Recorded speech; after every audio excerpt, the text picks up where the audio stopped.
I'm Seth Meyers, and I cannot thank you enough for having me tonight. Let me just say up top that this evening I'm going to be making a lot of jokes about many of the people in this room, but don't worry. I assure you, no matter how harsh the jokes, they've all been vetted by the man at the top, Chinese President Hu Jintao. Truthfully, I'm humbled to be sitting at a table with President Obama, a man I greatly admire. It's such an honor to perform for the leader of the world's most powerful / poorest country. And before I start, these are my birth certificate jokes, so thank you for the timing on that, Mr. President. Now unusable. We were working on these jokes for months. One of my guys said, "Are you worried we're a little heavy on birth certificate jokes? What if he releases it before the dinner?" And I was like, why would he do that? He's not going to wait 3 years and then release it before the dinner. Who told you I had birth certificate jokes? It was Assange, wasn't it?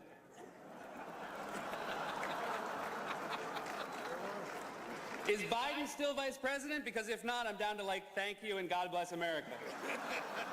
Mike Huckabee is considering a run. Mike Huckabee said the president was raised in Kenya, went to a Muslim school, and he hates America. But despite that, he still seems like a sweet person. So he sounds less like a presidential candidate and more like my aunt. And then, of course, there's Donald Trump.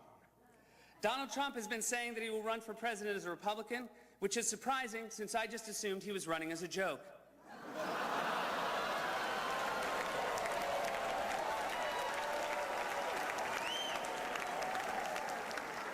Donald Trump often appears on Fox, which is ironic, because a fox often appears on Donald Trump's head.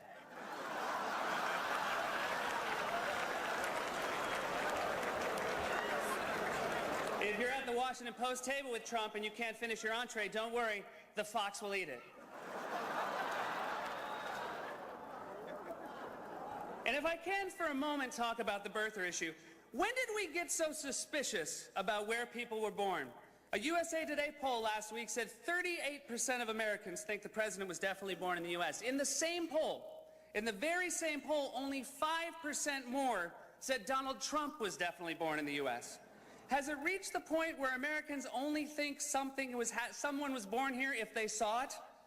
I know I was born here, and I know my younger brother was born here. But when it comes to my older brother, I can only take him at his word. Gary Busey said recently that Donald Trump would make a great president. Of course, he said the same thing about an old rusty bird cage he found.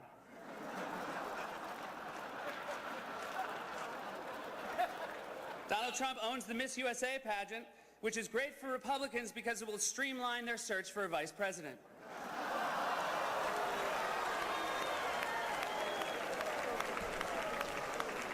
Donald Trump said recently he has a great relationship with the blacks, though unless the blacks are a family of white people, I bet he's mistaken.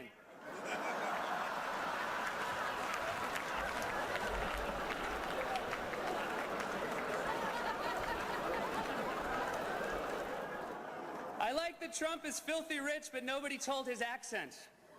His whole life is models and gold leaf and marble columns, but he still sounds like a know-it-all down at the OTB. Mr. Trump may not be a good choice for president, but he would definitely make a great press secretary. How much fun would that be? Kim Jong-il is a loser. His latest rally was a flop. I feel bad for Ahmadinejad. He never man wears a windbreaker. He has no class. I, on the other hand, sell my own line of ties. You can find them at Macy's in the flammable section. So it's not a strong field, and who knows if they can beat you in 2012. But I tell you who could definitely beat you, Mr. President. 2008, Barack Obama. You would have loved him.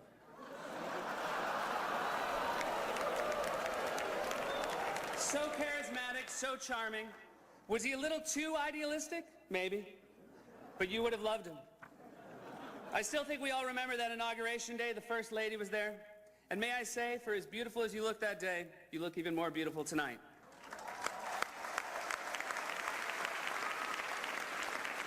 Now you, on the other hand, Mr. President, have aged a little. What happened to you? When you were sworn in, you looked like the guy from the Old Spice commercials. Now you look like Louis Gossett Sr.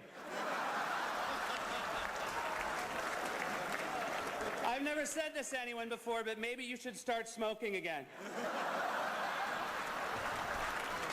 Is this the change you were talking about? Mr. President, look at your hair. If your hair gets any whiter, the Tea Party is going to endorse it.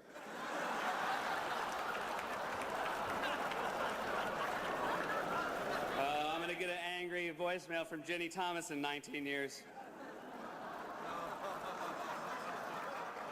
But I believe the president would agree with me that the mood has changed a bit since the beginning of his term. At the beginning of his term, Mr. President, housewives were trying to sneak in into the White House. Not anymore. Now everyone's leaving. Axelrod, Gibbs, Rahm Emanuel. By this time next year, it'll just be you and Joe Biden trying to find toner for the copy machine. And now your re-election campaign has begun. I bet it's hard getting back in campaign mode again. You know who's really dreading it? Will.i.am. He's writing down words that rhyme with debt ceiling.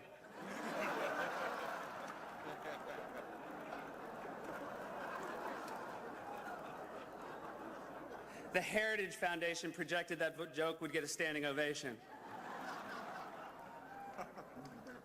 Probably shouldn't trust those guys. But Mr. President, I truly still have confidence in you. For one, you still have the First Lady. And of course, you still have Joe Biden. What can I say about Joe Biden that hasn't already been said incorrectly by Joe Biden? I imagine having Joe Biden as vice president is kind of like taking your blue-collar dad to a fancy restaurant. He's more comfortable at the Olive Garden.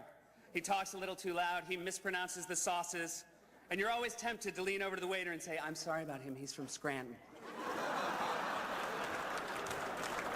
The president and Joe Biden were not invited to the royal wedding, and when Biden found out, he immediately said to the president, "You, me, wedding crashers too.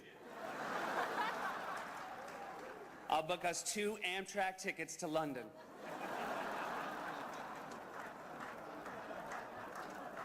The vice president loves trains. He loves the trains, and I assume it must have been hard for the president to tell Biden the new budget cut $1.5 billion from high-speed rail. Joe, come on in. Take off your engineer's cap. I have some bad news about the choo-choos.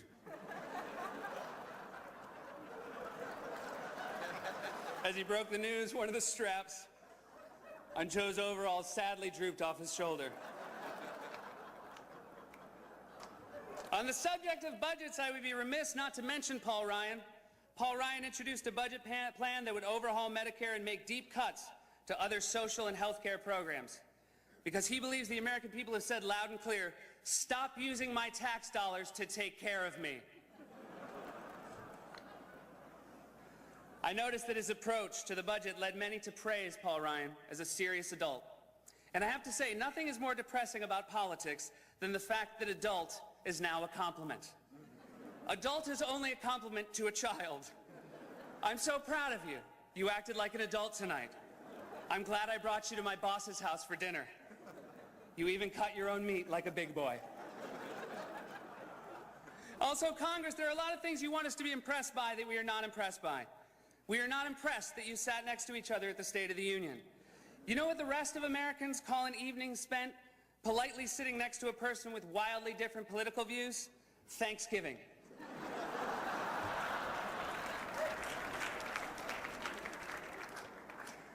We're not impressed when you complain about how bills are too long to read. The health care bill is almost 2,000 pages good. A bill that ensures every person in America should be longer than the girl with the dragon tattoo. Also, while we're at it, I don't think you read bills anyways. I think you guys vote on bills in the same way the rest of us agree to updated terms and conditions on iTunes.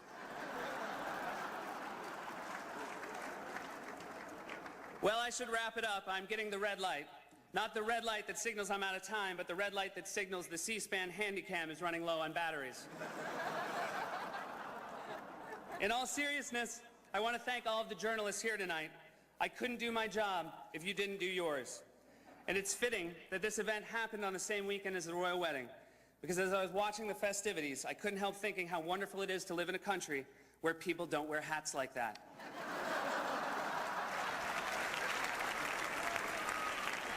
Tonight has truly been an incredible honor for me.